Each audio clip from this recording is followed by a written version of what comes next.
Hey everybody, it's Glenn back with another Clash Royale analysis video. We talked about 2.6 Hog the other day. Let's look at another game from the Clash Royale Copa America. Group stage, USA versus Dominican Republic.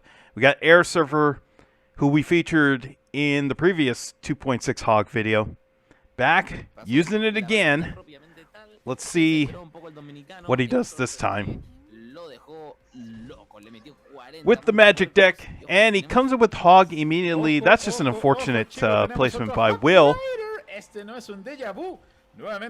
You would have thought that Hog would have went right to it, especially when that hop right there, but the placement right there by the by Airsurfer to place the Hog right on this tile. If it was over here, then yes, this Hog goes to the cage. Instead, it was just placed at this edge tile right here. And because of that, I'll bypass your cage. And that means we'll have to spend extra elixir to stop Hog.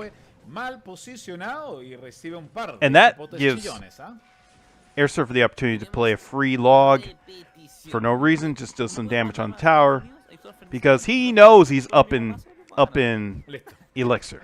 There's nothing, not to say nothing that Will couldn't do.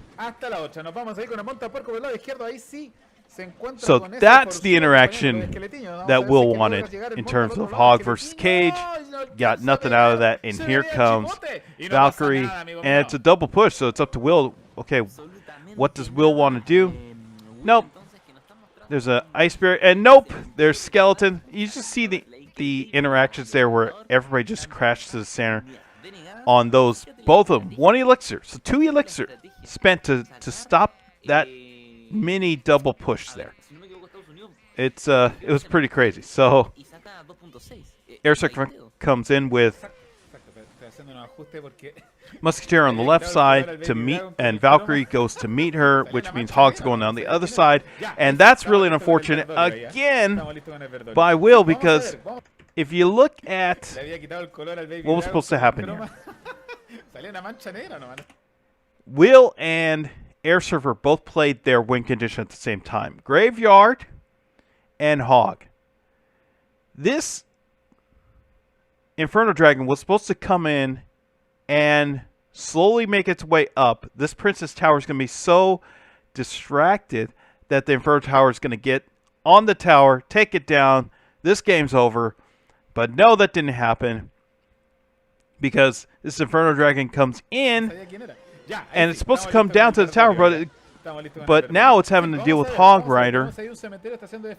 And because of that, that allowed Airsurfer to come in and play some defense with Cannon and then Musketeer. So now Airsurfer has a push if he wants to. Those are really nice skeletons right there. If Airsurfer wants to go, he can go right now, and opts not to do it.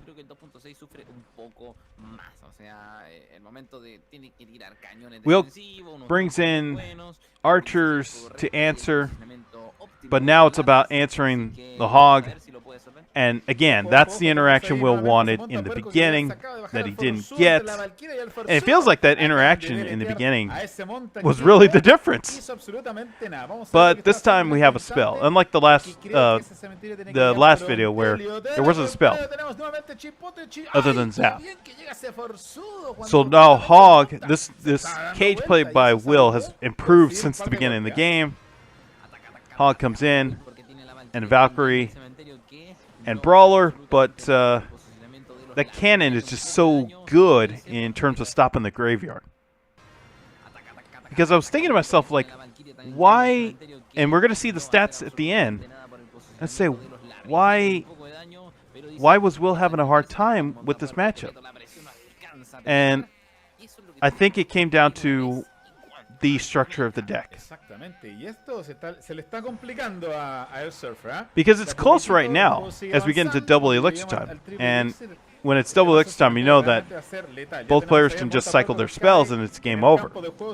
So Hog gets escorted by Ice Golem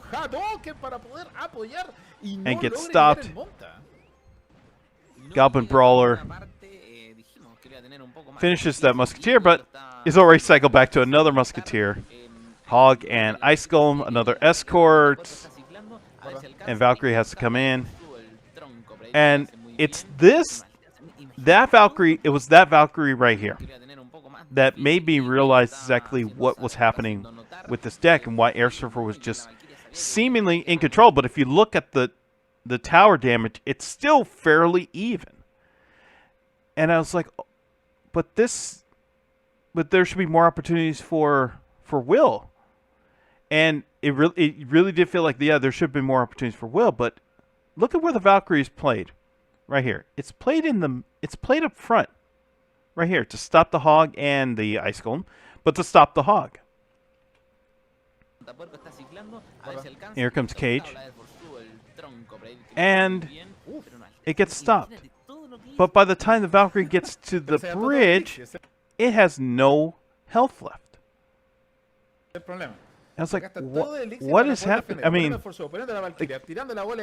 look at where the Valkyrie's played right here. The Valkyrie's played in the back and not at the bridge. And because of that, this is allowing Airsurfer to gain control of the space in the arena. Now, nobody's taking out a tower. But Airsurfer keeps bringing Hog Rider. And this Musketeer is safe. Another Hog Rider. Snowballs. And Airsurfer can clear that with the Fireball. And it's just more action. Here comes the Valkyrie up front. And this is really what Will wanted in the game right here. This screenshot right here. This is what Will wanted. He wanted Valkyrie at the bridge, mostly full health, but you know, we'll take 3/4 health, but mostly full health.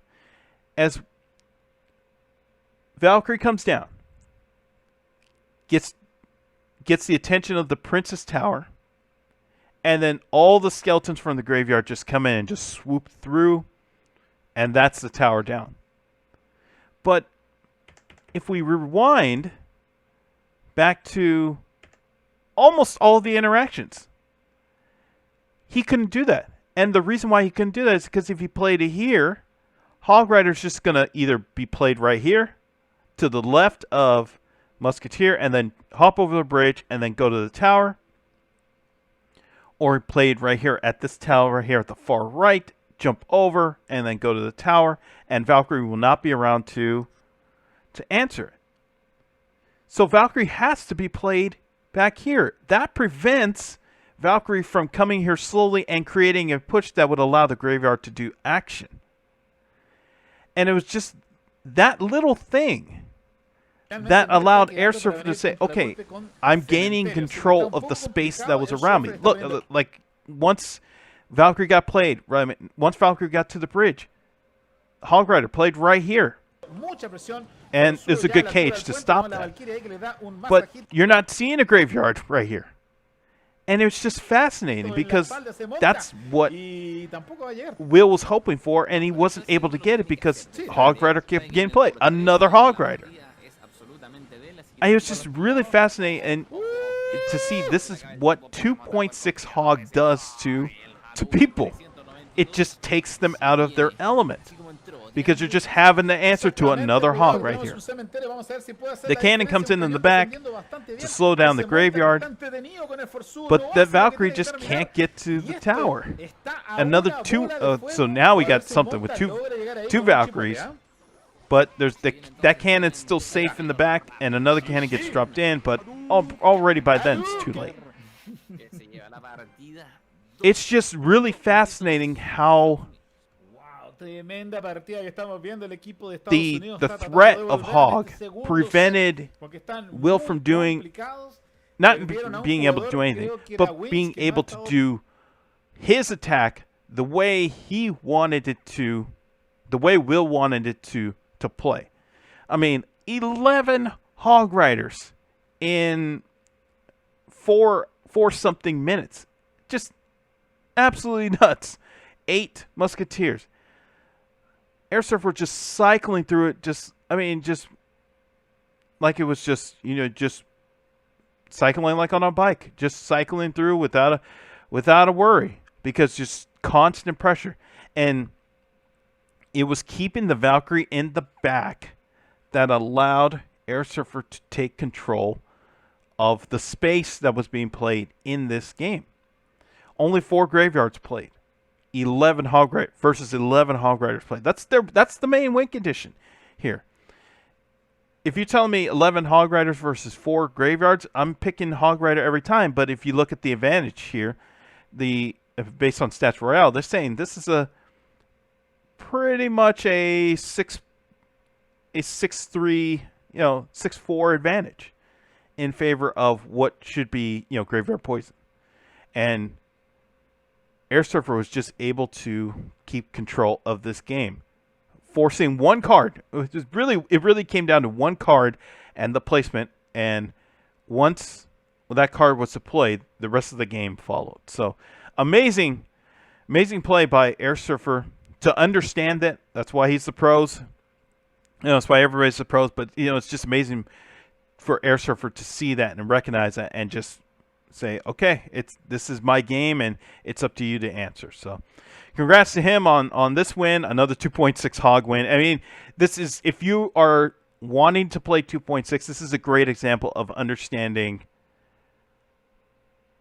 how to take control of the space around by just delivering constant pressure. If you can understand the card that triggers the rest of the lineup and keep that under control, then you're gonna have a good chance of winning with this lineup. Initially in this game, it was supposed to be Inferno Dragon, and we saw that, but then it became Valkyrie toward the end, and that was stopped by Airsurfer. So what a game! Even though it was really lopsided in the end, but it was really fascinating to see how it played out. So, all right, I'm going to end the video right here. Thanks for watching. Be sure to hit the like button, subscribe wherever you're watching us, and I'll see you in the next video.